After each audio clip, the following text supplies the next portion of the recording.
Untuk beberapa saat konflik Ega dan Anissa bisa diredam.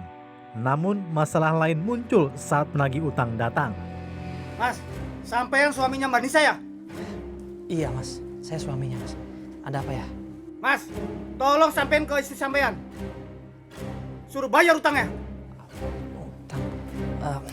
Maaf ya mas, saya malah nggak tahu kalau misalkan istri saya itu punya utang.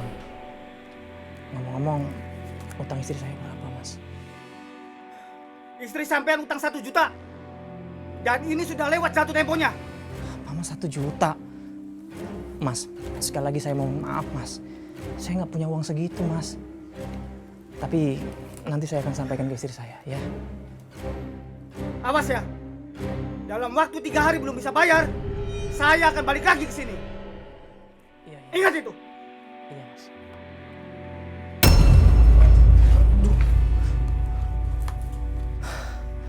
Kurang ajar sih Nisa. Gak bisa dibiarin nih. Aku harus kasih pelajaran sama dia. Bu, aku pengen ngomong sama kamu. Ulah Anissa meminjam uang tanpa sepengetahuannya menyulut kemarahan Ega. Kamu punya utang ya sama rentenir? Kenapa sih kamu tuh nggak pernah bilang sama aku kalau kamu pinjam uang? Kamu tahu dari mana aku punya utang? Ya tau lah. Kemarin itu pas aku pulang kerja, itu ada orang nagih utang kamu sama aku. Dan semua orang kampung ini tahu kalau kamu itu punya utang. Ya udah sih mas, kamu tenang aja, itu urusan aku.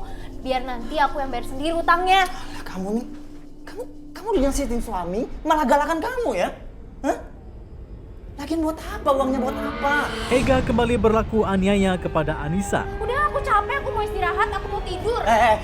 Tunggu, aku belum selesai ngomong.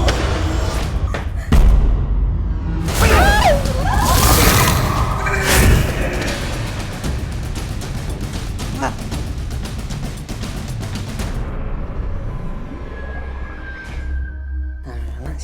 sini kamu pilih warna yang mana nih? Yang merah. Hari-hari berikutnya rumah tangga Ega dan Anissa makin jauh dari kata harmonis. Masalah kecil bisa menjadi besar.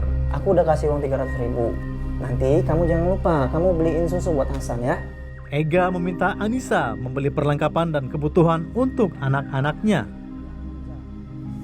Nggak akan lupa. Ya udah tuh kamu ambil tuh. Nanti malah hilang lagi uangnya. Kasih sayang. Awas jangan lupa. Ya.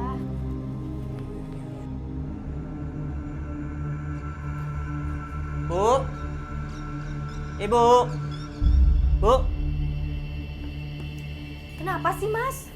Ini si Hasan minta dibikinin susu. Kamu bikin dulu Gi susunya. Ya ampun, susunya Hasan kan habis. Habis. Lah kamu tuh gimana sih? Kemarin kan aku kasih uang 300.000 untuk beli susu Hasan. Sama beli keperluan Hasan yang lainnya juga. Gimana sih? Ya aku kan sibuk. Aku sibuk ngurusin sekolahnya Taufik. Terus aku juga habis dari rumahnya Pak Ade. Alah, alasan aja kamu. Lagian ngapain kamu ke rumah Pak Ade kamu itu? Ngapain kamu ke sana? Kamu tuh bukannya ngurusin anak malah keluyuran. Udahlah mas aja deh yang beli susunya. Nih uangnya aku balikin. Suasana makin kritis ketika Anissa menolak permintaan Ega. Lalu inilah yang terjadi jika emosi sudah di kepala. Ega berbuat aniaya. Nisa tunggu Nisa. Mau kemana kamu Nisa?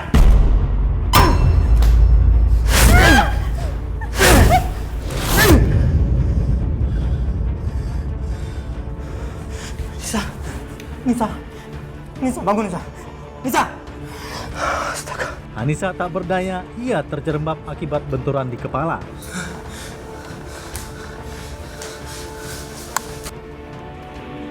Astagfirullahaladzim. Gimin terperangah ketika mendapati Anissa sudah tidak berdaya, sekujur tubuhnya dipenuhi luka. Pasti gara-gara si Ega ini. Ya Allah, tega banget Cega, Pak. Terus kita harus gimana ini, Pak? Ya Allah, Nisa. Ya, Nisa. Bantu bapak. Bangun, Nisa. Kan dulu, Pak. Bangunin dulu, Pak. Nisa. Nisa, bangun. Ya Allah. Ya Allah. Nisa, ayo, Pak, ayo. Bismillahirrahmanirrahim, ya, Pak. Pelan-pelan, Pak. Bismillahirrahmanirrahim.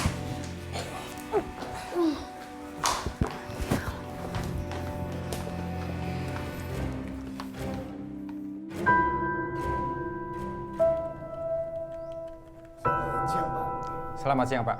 Silakan duduk, Pak. Sang paman tidak tinggal diam. penganiayaan Ega kepada Anissa ia laporkan kepada pihak kepolisian. Saya mau melaporkan tentang penganiayaan terhadap Anissa, ponakan saya, Pak. Anissa ponakan Bapak. Siapa pelakunya? Suaminya sendiri, Pak. Namanya Ega. Namanya Ega. Ahmad, tolong dicatat. Baik, Pak. Laporan Bapak sudah kami terima. Dan kami akan segera menindaklanjuti laporan ini. Oke, terima kasih, Pak. Kami tunggu ya. Saya permisi dulu. Silakan, Pak. Pak Ahmad, kita harus mencari saudara Ega. Siap. Mari, Pak.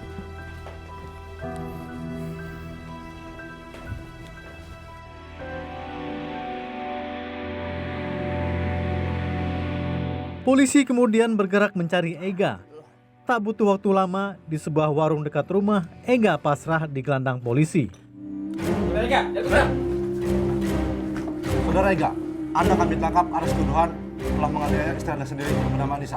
Sekarang juga ikut kami. Pak, tunggu, Pak. Dengerin dulu penjelasan saya, Pak. Ini Nanti kamu jelaskan semua di kantor. Sekarang ikut kamu. Pak, tapi ini salah paham, Pak. Udah ikut, Pak. Tunggu, Pak. Udah ikut. Ini salah paham, Ayo. Pak. Ikut aja. Pak. Jangan, Pak. Jangan tangkap saya, Pak.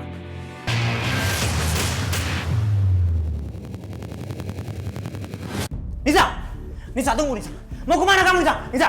Kisruh rumah tangga antara Ega dan Anissa berakhir dengan penganiayaan yang mengakibatkan luka Anissa. Walau pernah dimediasi, kejadian penganiayaan selalu berulang. Menurut keterangan korban, pada saat kita periksa memang seringkali melakukan penganiayaan. Ini juga dikuatkan dengan beberapa keterangan saksi, termasuk dari lingkungan RT maupun dari desa. Bahkan beberapa waktu yang lalu juga pernah diadakan, ini pelaku sudah berapa kali melakukan, dan juga sudah dilakukan mediasi di tingkat RT maupun sampai dengan desa. Tapi ini yang ketiga kalinya pelaku masih mengulangi perbuatannya. Biasanya itu kalau Mas cekcok tuh masalah apa, Mas? Ya masalah salah pendapat aja. Kalau masalah keuangan ya alhamdulillah nggak pernah lah berantem. Ya cuma salah pendapat, cuma kalau saya ngasih tahu ya sana masih ngelawan. Ya seperti itulah. Kayak Contohnya beda pendapat apa? ya contohnya saya ngomong kalau kemana-kemana suruh izin, suruh telepon atau apa, tapi ya nggak pernah. Intinya ya nggak pernah dihiraukan lah saya ngomong apapun itu. Tapi nggak pernah dia yang menuju ke satu orang cemburunya atau Enggak pernah. biasanya itu ya? Ya ada sih sebenarnya ada, tapi saya enggak maulah ngucapin itu saudara saya sendiri gitu. Kan dulu waktu dikontrakan kan saya memang enggak pernah bertengkar, enggak pernah. Terus semenjak saya punya rumah sendiri, ada keluarga saya yang terus-terusan datang, itu pun cowok. Itu pun gimana ya, Pak Lek saya gitu loh. Itu Pak Lek sambung, dia cemburu sama itu. Ya udah saya bukakan lah. Nanti daripada saya pendem sendiri kan ya. Ya itu Pak Lek saya yang dicemburin sama suami. Iya, kan soalnya sering banget kesini apalagi sendiri gitu. Saya kan juga enggak tahu maksudnya jenguk anak saya yang besar apa gimana kan juga saya enggak tahu gitu. Tapi kan saya enggak kenapa-napa, kalau kesini kan selalu pintu saya buka. Kalau menurut keterangan korban memang menafkahi, tapi memang dasar apa ya, karena temperamen yang bersangkutan, kemudian sedikit ada pembicaraan yang bisa berujung kesalahpahaman, akhirnya dari faktor ekonomi tersebut mengarah pada tindakan tersebut. Kami jerat yang bersangkutan dengan pasal 44 ayat 1 dan 2 Undang-Undang Nomor 23 Tahun 2004 tentang kekerasan dalam rumah tangga. Ancaman hukumannya 7 tahun.